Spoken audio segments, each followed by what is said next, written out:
As a lot of you guys know, my daily driver is a 2007 Infiniti FX35 Sport. It's about time I put some money into it. Can't just drive the NSX around all the time looking nice. Want to get some wheels? For over a decade, 4Wheel & Line has been bringing the best truck accessories and truck parts to enhance the appearance and performance of all trucks and SUVs. They're dedicated to providing an extensive range of upgrades that will match any maker model on the road. Their truck products cover everything you need for a custom look and added functionality. I was talking about a wheel and tire package. Head over and use a configuration tool. They carry all the major brands of wheels and tires, so go get outfitted today. Visit them at 4Wheel Online. That's 4Wheel, singular, online.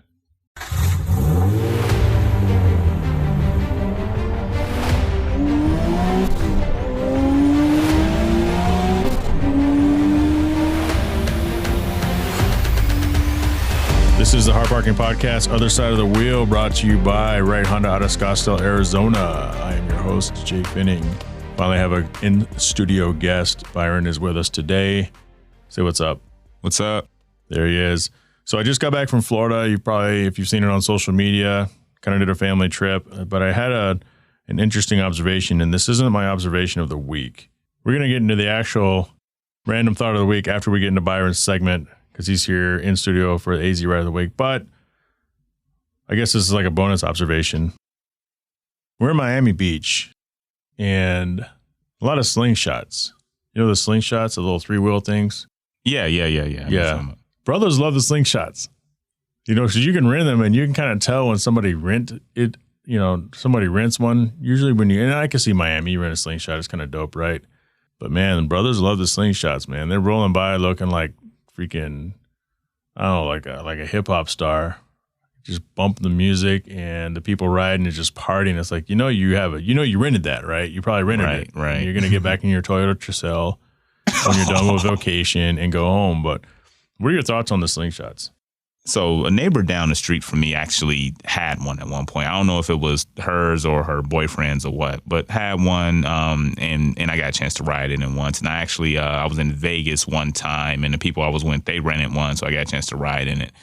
It's a flex, I guess, but it's not that fast, which is surprisingly, like, it's not, you would think it's much quicker than it is. For something called a Slingshot? Yeah, and it's not very comfortable. And maybe this is like, a 25-year-old me, I'm sure will love it.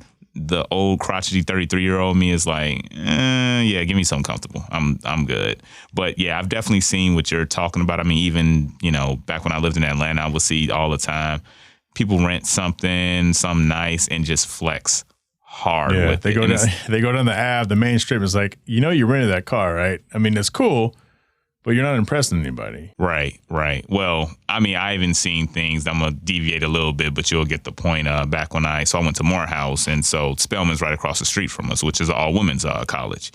Cats used to go there and they'd rent the Bentley or whatever, and it used to be funny because you would still see the rental company sticker on the car and be just flexing it. But you could even tell it wasn't theirs, even if it wasn't a sticker, because just all wrong. Like, you don't pull up in a Bentley and smell like weed in the car, and it's just like, just riding it wrong. I mean, that's the only way I can describe it. So I say that to say you see the guys in the Slingshots, and it's like, I'm not knocking you. Have fun. You renting it. You enjoying Miami, city boys up, do your thing. Right. But yeah, it's pretty funny when they're trying to impress people with something that they don't own. Right, exactly. It's the thing. And you know what? I think Slingshots are kind of cool. I actually saw a few that had hard tops. I've never seen a hard top. How you can put a hard top on like an S2000? Yeah. I saw a few this last week. I've never seen that. Yeah. I've only seen them open top. Yep. And so it kind of made sense a little bit, especially there with the rain, which honestly, if I rented one, I'd probably get that one just because I hate the sun. Honestly, a hard top one would be pretty cool. And again, they could stand to have a little bit more power, but I mean, maybe that's not the point of it. I think the one thing that can make them even more cool is if they had four wheels. Because then it's almost like this Batman looking low to the ground two-seater. They put four wheels on that thing. At that point, I need to just mount a plush turtle shell on the back, and I'm going full Mario Kart with it. Yeah, or a cannon. That's like the ultimate go-kart. Yeah, I could see those. Something like this. So yeah, that was kind of, I kind of snickered because, they'll go by and just I don't know. I like to rent the nicest car I can when I'm on vacation for comfort and to try something new, never to flex, because at the end of the day, I'm in a rental. and people know I'm in a rental. So you might as well get something you're going to have fun with, but you don't have to flex in it. But you know what? These dudes are like grown too, but I can see early 20s, you're partying. Because what we also did is the family, we had rented a yacht for the day, and it's the same deal. So That's pretty tight. Yeah, it was like a 75-foot yacht. Maybe it was 45-foot. Like there's a difference. Maybe 75-foot yacht. I don't know. It was pretty big. It had like a little thing. Yeah, I mean, there was like 12 of us, which included kids.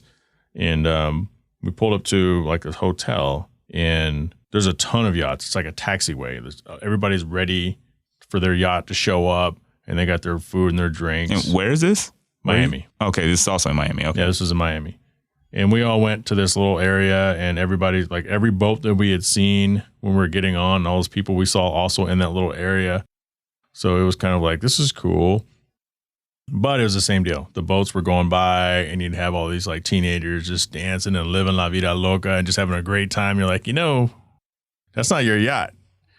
Have your good time, but you don't have to flex and twerk on people, because when this rental's over, you're going back to work. I'm gonna say the yacht's probably a little different. I mean, that's more an experience, and 99% of the population, that's not gonna be their yacht. Plus, for 99% of the population, if you did buy a boat, your second happiest day of your life is gonna be when you sell a damn thing. So I would say that's a little bit different. I would maybe ball out a little bit on that. I'll maybe flex a little bit more there, because okay, it's a boat, we're on the water, we got music, and it's like, obviously, yes, it's not mine, but we're here for the experience. It's not really about owning it. Whereas like with cars, Slingshots, things like that, to me, they're more status symbols like that. You feel me? Because everybody has a car, but not everybody has a nice car.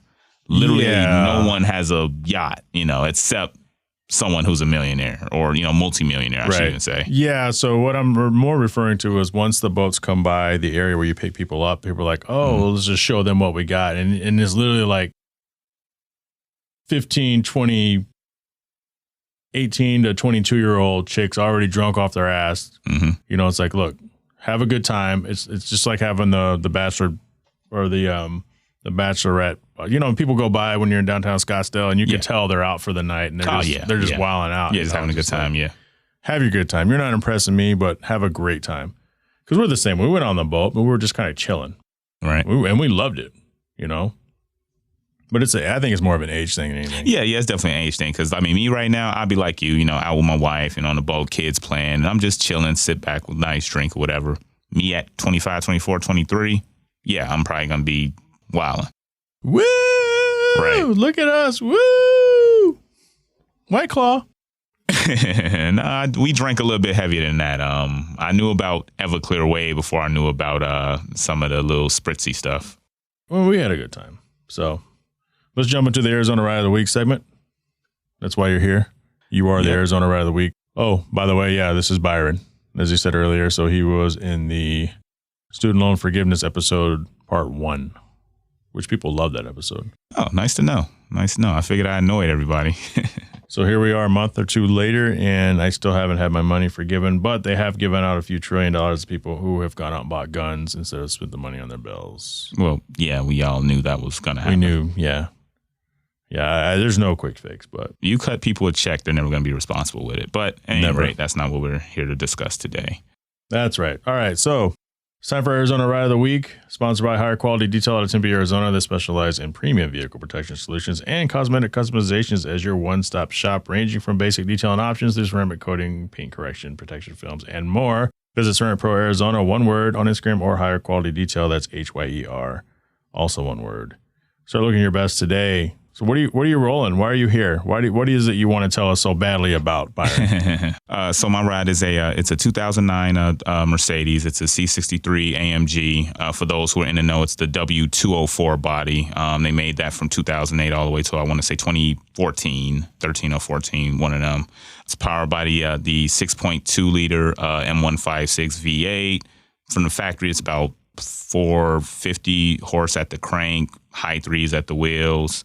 And, really good car. For those of you who were fans of Top Gear, the Top Gear team, Clarkson, May, and Hammond, they did a comparison way back when of the C63 versus the BMW M3 versus the Audi. I think it was the RS4 or the S4, one of the two Audis. And Clarkson himself said the C63 was absolutely brilliant. For me, I was in college when that episode aired, and I just thought that was like the perfect car for me. So I told myself that I was like, one day I'm gonna get one. And bought this particular one in 2016 after me and my then girlfriend closed on our second home. That was kind of like my birthday gift / congrats gift to myself. And I was planning on maybe selling it after like maybe a year or two of ownership, and I fell in love with the thing, and I still got it to this day. So have you done anything to it? Yeah. Like nothing too much visually. I'm still contemplating doing a wrap and some other stuff to it. But so far on the outside, I just did the stereotypical carbon fiber, fake carbon fiber, like front lip, and I did the rear diffuser and the rear spoiler. I actually did initially buy a real carbon fiber front lip, but that car sits kind of low, and the way my driveway was, I didn't want to scratch it up, so I ended up canceling my order on the real one, and I got like this fake one that looks identical, and yes, I've pretty much have scratched the bottom of that thing up, but you can't tell. And actually, I did a track day with NASA Arizona. We were out at Arizona Motorsports Park, and I got a little bit too overzealous on one of the little, the little white and I forget what they call them, but the white and red little running boards. Yeah. And scraped it up on that. So again, had I had my real carbon fiber one, I probably would have cracked the thing by now. So, definitely happy to go with the cheap plastic stuff. And other than that, car looks good. Under the hood, I did just kind of the basic mods that most people who buy those cars do. There's a particular, they call them ROW air boxes, rest of world air boxes. The ones sold in the States, they had like this charcoal filter in them that was more restrictive to the airflow. The ones they sold everywhere else on the planet didn't have that. So by itself, it doesn't do a whole lot. You get a little bit more induction noise. But once you start doing some other mods to it, that's where they kind of have the benefit. High flow filters are the big thing. I did the long tube headers.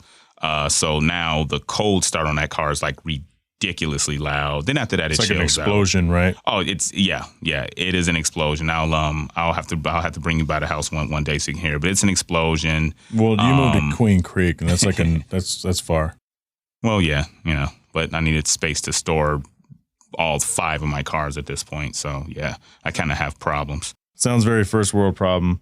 Right, yeah. Although most of them are pieces of crap, to be fair.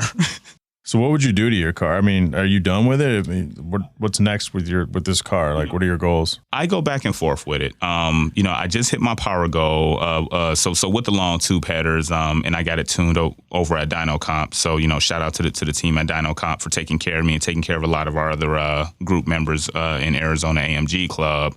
The car is making a consistent about 500 at the wheels, and the torque is kind of right there with it. So it moves, it gets out of its own way. To make any more power out of it, I'd have to supercharge it, which that's not a route I'm going down. So my next move for it, at some point I want to get a wrap, need some paint correction in the front. So I'll probably get the paint corrected and then do a wrap on it. I just haven't decided how far I want to go. And I still go back and forth on, do I just want to keep it as a nice street driver? Or do I want to kind of like strip it out and make it like a autocross car? I'm not going to say dedicated track car, but like autocross, something like that. So I'm playing with both of those ideas. It's up there in mileage, but for the year, not really. It's a 09, but it has like 81,000 miles on it. So high miles, but then not really given its age. And yeah, it's an old German V8. So breaking things could be expensive. So that's why I say I'm still going back and forth on what I inevitably want it to be. I don't know, man. That's a pretty bitchin' car. And it's super clean and classy the way it looks. I don't know if anything, like if that was my car, I don't know if I'd do anything more than maybe wheels, if that. Like some cars are just nice the way they come. Yeah, right? I and feel that's you. Definitely one of them. You. And that's my struggle. It's like I like the way it looks. It's classy, so I'm not sure kind of what direction I want to go because it's actually surprisingly competent on the track. I mean, it handles really well. Biggest weakness is it's really front heavy and like almost half of the motor sits over the front axle. So if you're going fast and you have to brake hard for a turn, I mean, you are cooking your brakes. So that was like bad understeer because of that. Believe it or not, no, but it'll snap oversteer like crazy. Oh, so whip that back end around real quick. Yeah, that actually happened to me at AMP. I was trying to keep up actually with a buddy of mine who has the E90 M3, so like my car's direct competitor. And on the straights, I mean, I'll wash him on the straights, it's no problem. But as soon as we hit those corners, I was trying to turn with him. and I'm understeering. So then I try to give it a little bit more, gas to kind of get some more turn angle to keep up with them. And overcooked it and spun, and I was off in the dirt. For everybody who's familiar with amp, your listeners, they have this straight, and it goes into like this long, like right hand. It's not a corner as much as it's like a sweeper, so you can carry a lot of speed through it. But if you miss the entrance, I mean, you're gonna understeer out, and you're gonna be off into the dirt. And so I was trying to get more angle, and just it didn't work out. But overall, still a fun time. Oh, and the car needs a transmission cooler. The Black Series AMG cars, they came with a transmission cooler, and those cars are actually kind of as track ready as they're going to be out the factory. My car, not so much. It has the performance package, though, so it has the limited slip diff and all that, which, again, for those not as familiar with AMG, the C63s and the E63s, they have the quote-unquote regular cars, which come open diff, and they have the single-piece rotors. And then the P30 or P31 cars, those are the performance pack cars. LSD, they have a two-piece rotor, which I think two-piece rotor just means now you have to pay $1,000 for rotors versus a couple hundred. But, I mean, they supposedly handle better. I've never been on track with another one to confirm that, though. Why don't you get like an old BMW, something that costs less that you can just rip up at the track? I've thought about it. Well, right now the used car market, everything is super inflated. For a while, I was looking for an S2K. I was telling you earlier, I want my next performance car to be something Japanese. I've done American, I've done German. I kind of want to do Japanese. Think about an S2K. One with 140,000 miles, and that's beat the crap. People want $20,000 for it. So it's like, okay, well, I'm not really trying to spend that much for that. So I'm going back and forth. I don't know what the next car is going to be, if I'm honest. Why don't you get like a Miata? Everyone says that, and that's probably what I'm going to end up doing. Don't settle, Byron. Don't settle. I mean, there's a lot of value in knowing if I blow the motor on the track, $600-700 later, I'm back running. That's a strong value proposition for something that you're going to beat on. So I was on the Horsepower Hour podcast about a month ago, and Andy Imhoff, one of the two, it's Andy Imhoff and Coy Sinclair. Andy used to have like a super pimped out Mazda Protege. Oh, okay. Yeah. So, I mean, there's a lot of stuff you could do with anything. So, yeah, I would imagine that was a lot of fun. I forgot I want to say he has like 600 and some horsepower or something. Out of a Mazda Protege? Yep, out of a Mazda Good Protege. Lord. Yeah. I'll have to go back and check in on that, and I'm hoping to have those guys maybe on the podcast pretty soon. That was a lot of fun. Yeah, that'd be awesome. Yeah. So what are you doing in the Arizona car scene these days? And like, what are your thoughts of what's going on? Anything, or where do you see it going? Will it ever recover? Well, these days, so I've been keeping it pretty low key, but just mainly because, like you mentioned with the house move and then just some stuff. I'm actually taking classes now, trying to get my CPA. So I just got a lot of personal stuff going on. So I haven't been able to be as active in cars. I try to keep tabs on like all my closest friends, like yourself and others. But in terms of going out to meet and stuff, I just haven't really had the time. The auto scene as a whole, I mean, it's sad to see that it looks like the Pavs are finally dead. I don't know if it's coming back. The last episode we talked about that. And Chris Moffitt, AZ Stinger, who's basically born and raised in the area.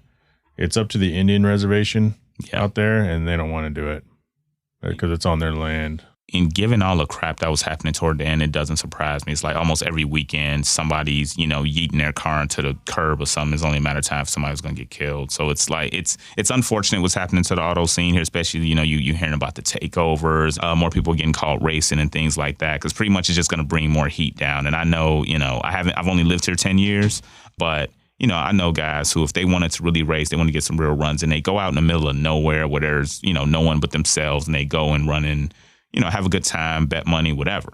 But it's just sad to see that the scene is getting so much heat, just with everybody who just wants attention. And it's this, I mean, I'm not trying to sound like old man River here, but this like Instagram generation, everything for the clout. Everybody, they do these takeovers and they film them, and you just see the mess that it creates. And it's like, is the clout worth killing it for people who just want to go out and enjoy it? That's one hand. And on the other hand, as you well know, a lot of tracks here are getting shut down. I work in land development, so I tend to see a lot of stuff before it's announced. But, the racetrack that's up, I think it's Ironwood. That one, it's already been announced. That's going away on that dirt track, which I've gone to a couple races there. Really exciting. So sad to see that go. Why are those going away? I haven't really been keeping up. Oh, okay. Well, basically development. That's prime land off of Ironwood. Builders want to come in, so land developers are coming in and buying it up. And from a municipality standpoint, residential and commercial property make them way more money than a racetrack will. So absolutely. So it's like a racetrack is never going to win that battle. Plus, as everything develops around it, what are people going to do? Noise complaints. So I mean, it's just every track in a close to a major metropolitan area. Unfortunately, their days are numbered just as things grow. I don't know if you heard about Wild Horse Pass, that raceway. It's not been formally announced yet, but I know the Wild Horse Native American community, they released some plans, and I saw them online, and I'll have to try to find it and I'll send it to you. But plans for that area that involve expanding their resort. And so that track will be going bye-bye. Now, I don't know if that's been official. I don't know if that's been filed with the county or anything like that. I don't know where they are in that process, but the fact that plans are out there, that means they're looking at it. So in Wild Horses, like, Speed World died, and that's really all we have as far as Wild Horses, all other that's than it. Private track. Right. And you still have you still have Arizona Motorsports Park, but I don't know if there's anything going on there, but they're a noise restricted track anyway. So like even my car as it currently sits, I don't know if I could go back there without some sort of baffles. Everything we do is Wild Horse Pass. Yeah. And then everything else is in, you got Tucson with Indy, which that one's pretty safe, but Indy ain't, you can't drag race on it. That's just like a road course, fun course, but it's a road course. And then you have Apex Motorsport Park, but that's private, as you know, and you need Indy money. And Apex are private, technically. Yeah, but at least with Indy, like NASA Arizona, they go there. So it's like if you just get, or like I think Pro Auto Sports races there too sometimes. Maybe, don't quote me on that, but I know at least there's a way to get in. Apex, from my understanding, if you ain't in that tax bracket or you don't know somebody, good luck. Yeah, it's definitely looks like it's getting squeezed out. It'll always be there in some capacity. And you had said something earlier about if you want to race somebody, you go somewhere quiet. And there's always people who say, take it to the track, But people have been road racing illegally since the 40s and 50s. As long as there's been vehicles, people have been racing out in the middle of nowhere. So, get out of here with that old man. As soon as two cars existed, racing started. Yep. Take it to the track. So, I understand that and I respect that. I know where they're coming from. I'm not condoning illegal street racing, but if you and I are out there and we're just having some fun during the cruise and there's a long stretch, it's not like, hey, you want to go on 3? Nah, man, let's just wait until the track. No, that's never going to happen. Right. We're not talking zigzagging in between traffic and cutting people off and making it a dangerous situation. And that's the unfortunate thing. Most people who really enjoy it, they are like us. If we're out, nobody around, okay, yeah, we'll do a pull. I'll probably get gapped by the NSX because I'm pretty sure your car's still faster than mine. But, no one around us, right? But for the guys like us, you got the guys who, okay, let me pull out the GoPro. Let me zigzag through traffic. Let me, do it on a residential street that if somebody pulls out in front of me, they're not anticipating a car coming up at 80, 90 miles an hour in a 45, right?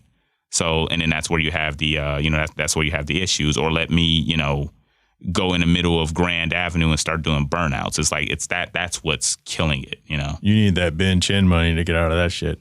Right. Yeah, I'm not in that tax bracket. Yeah, but I do hate to take it to the track argument too, because it's usually said by the same people who, okay, yeah, I'll take it to the track, and then they complain, and then they make noise complaints about the track. So I'm like, okay, well now I got to take it back to the street. Thanks. Right. It's time for the random thought of the week. With that being said, and my random thought of this week, and you feel free to weigh in because this is an open discussion type of thing because everybody's felt like this, and I just experienced this in Key West. I was like, you know what? This is fucked up, and I'm sick of this. Nothing worse than a food truck that doesn't accept credit cards. That's my random thought of the week, right? Because it's just like, I agree. In this day and age, I would be more forgiving maybe a few years back, but in this day and age, it's like get Square, get one of those services because they're costing their own self money. Get Clover, get Square, get PayPal, get whatever. Like you said, it's just like cash only. You're losing money by trying to avoid taxes and fees. I agree, and honestly, for me, the cash only. I try to keep cash on me, especially when I travel, but because I'm traveling, I never keep a lot on me, and I never keep it all on me at once. Like, when me and my wife leave the country, especially, I'll bring cash, but what's in my pocket at any given time is never that much. Yeah. And a food truck comes up, and I want to try I might want to try a bunch of things depending on how I'm feeling. Food truck, or even pop up food tent. When you go to Barrett Jackson, Yeah. And you're like, man, I want this smoked turkey leg. Cash only. All right, well, I'm going to go down to the next one that accepts credit cards. I'm going to buy their turkey leg. Like, exactly. What are we doing here? You know? And plus, if you take credit cards, people have the chance of buying more because they're not limited by what's in their pocket, right? So they have a chance, because I know me, if I'm in any sort of type of vacation or any sort of like leisurely place, especially if I'm hungry, I'm more willing to try stuff. I'll get my tried and true, but I'm like, yeah, let me try that too, and let me try that too, right? Right. And if you take credit cards, okay, I can just buy it all. But if you're only take cash, I want to try this, that, and other, but... You just reminded me, yeah, I'll take this, I'll take that if I have a credit card, of getting... I don't know if you ever did this, but I remember like the first credit card I got was like a jewelry store credit card. And they're like, well, you got approved. I wanted to buy some necklaces and shit. And like, well, you get you're pre-approved for up to $1,200. You're like, damn, I got $1,200 to spend. And you spend it. You don't say, okay, I'll take that $200 bracelet. You're like, okay, let me take that, take that. No, I don't know. It's just kind of that is the danger of credit. People see that high limit. It's like the world opens up for them. My first credit card was a Home Depot credit card, and I think it was about $1,200 was my limit. And we had just closed on our first house, and I was looking to buy a fridge. And yeah, Home Depot credit card. I'm like, okay, I'll get like a $300, $400 fridge. I didn't know what fridges cost. Got that credit card. I'm like, oh yeah, I'll take the $600 one, which at that time for me was a big deal. Mm-hmm. That's a big deal for me right now. I think mine was, I want to say Gordon's Jewelers. I don't remember. About a herringbone. About a few herringbones. We're talking 90s here. Yeah. Which they're back in anyway. But thanks for coming by for the Arizona Ride of the Week. It's been nice having you in studio. I always appreciate it, man. Coming up, we're going to get into some car news. Every once in a while, I get an email in my Hard Parking Podcast, just random from like Reddit or something. And I saw an article a couple months ago, and I thought it was new news, but it's not new news. It's kind of old news, but it still blows me away. So in 2013, there was an issue in Michigan regarding lug nuts and tire rotations. And this article is actually on 2019, October. So yeah, it's a little old. But a Michigan court rules that a tire rotation does not include tightening your lug nuts. I'm sorry, what? Is it not just best practice common sense? So if you take my wheels off and you rotate my tires and put my wheels back on, you should tighten my lug nuts to spec. Yes? Yes, right? Initially, the court ruled that the dealer and mechanic had violated the MVSRA, which is the Motor Vehicle Safety and Repair Act, since the mechanic admitted he forgot to tighten the lug nuts. The jury went ahead and awarded $40,000 in damages and that the dealership cover up to $70,000 in attorney and legal fees. That motion was appealed by the dealership, and the appeals court ruled that the MVSRA had not been violated.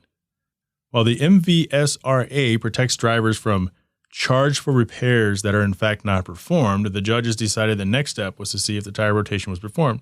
The word perform is where things get tricky and technical, because yes, the rotation was performed, but was it performed correctly?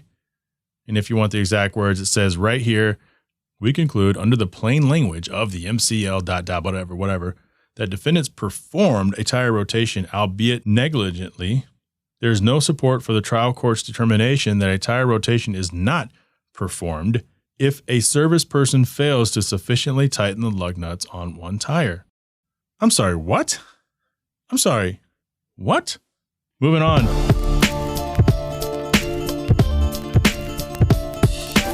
So when we got back from Florida, I went to start the old Infiniti, and it was dead. Done. And this is the second time in the last 3 months that the Infiniti has just been dead. So both my new car and my old car both have weird little issues that I'm trying to work out.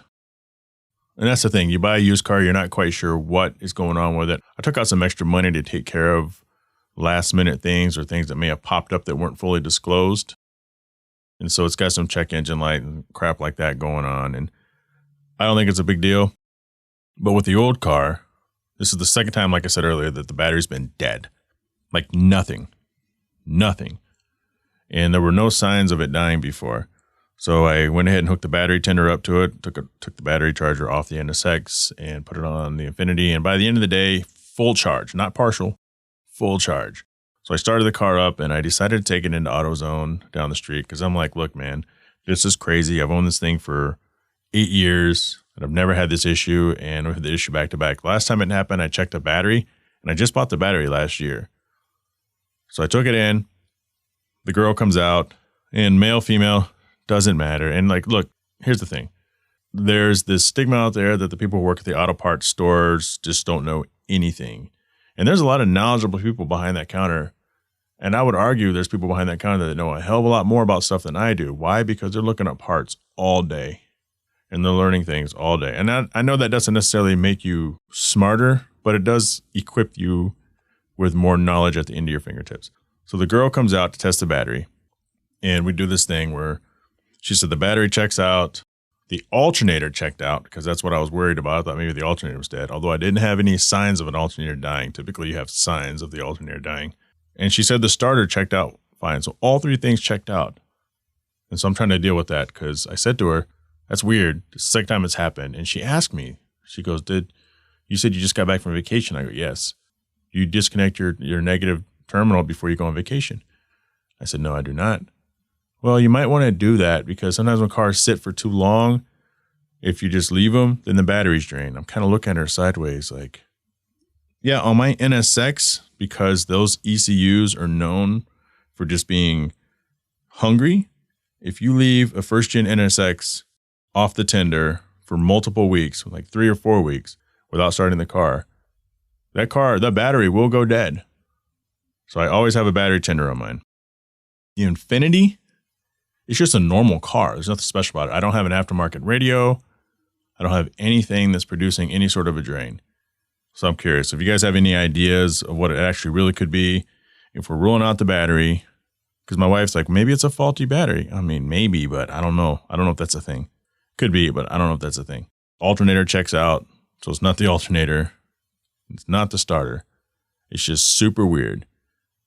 Because I could see if the car hadn't moved in a month, maybe. But I just drove the car like a week and a half ago. I don't drive the new car because I don't have it registered in my name yet. There was this big snafu with the registration and the title and whatever. So if you guys have any ideas, HardParkingPodcast@gmail.com. I want to thank Byron for coming into the studio today. That's Byron Jones. We didn't get around to it, but you can reach him on Instagram at Treize_AMG. So that's TREIZE_AMG. Treize is named after a Gundam character. I don't know much about Gundam. So that's Trey_AMG. If you like what you heard today, subscribe to this podcast and go tell a friend about it. Then come back next week, as each show I'll try to give you something new. I want to thank our sponsors, Bright Honda out of Scottsdale, Arizona, Higher Quality Detail out of Tempe, Arizona, BoosterBath.com, FourWheelOnline.com, TongueTreats.com, Sales Shop Wireless Services, and Patreon business supporters, Kuya Automotive out of Winter Garden, Florida. Speaking of Patreon, if you're in a position to help the podcast upgrade, join the Patreon for as low as $3 a month and get access to bonus audio as well as show swag. For example, new coasters in. I'm trying to build a coaster set. 3 different coasters are out there. Latest one just came in. Patreons get one for free. Guests sometimes get one if I feel like giving one out. And every once in a while I'll do a giveaway. But you get one free if you're a Patreon. And you get other little things free too.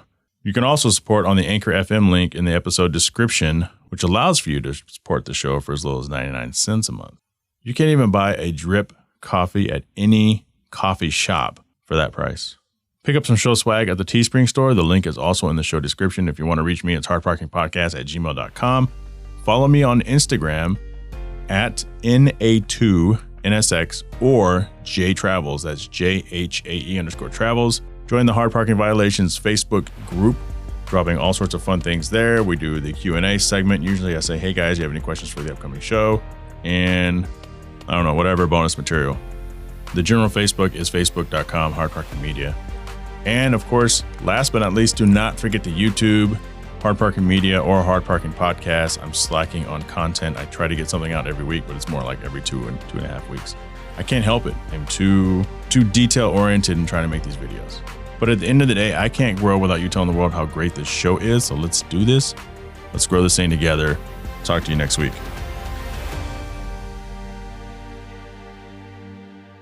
Now it's stripping time. Are you tired of blowing out your back at the bathtub while washing your dog or subjecting your canine to a water torture bath while leashed up to a post outside? Now there's a far more effective way to wash your pet while saving your back and keeping your dog happy. It's called Booster Bath, a portable bathtub on legs.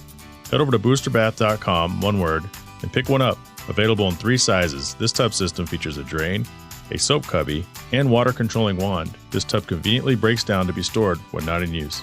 Want to save 10% on your first time purchase? Head over and sign up today to make that happen. Boosterbath.com. Are you tired of your dog losing its cool in a thunderstorm or fireworks? You might want to look at tongue treats. TongueTreats.com. High anxiety relief, pain relief, inflammation relief. It's a direct connection between the tongue and the brain. Doesn't waste time going down to the stomach, where it gets broken down, enters the bloodstream, then to the brain eventually. By then, little Izzy, my dog, has been hiding under the house for like 20 minutes. The Tongue Treat CBD strips provide rapid results for your pet with the right amount of CBD, which is not psychoactive. It's important to test and verify your pet is getting the proper dosage. A single strip should be enough. Have doubts? There's certified analysis from a lab available on the website. Think about it: efficacy and economy. Tongue Treats.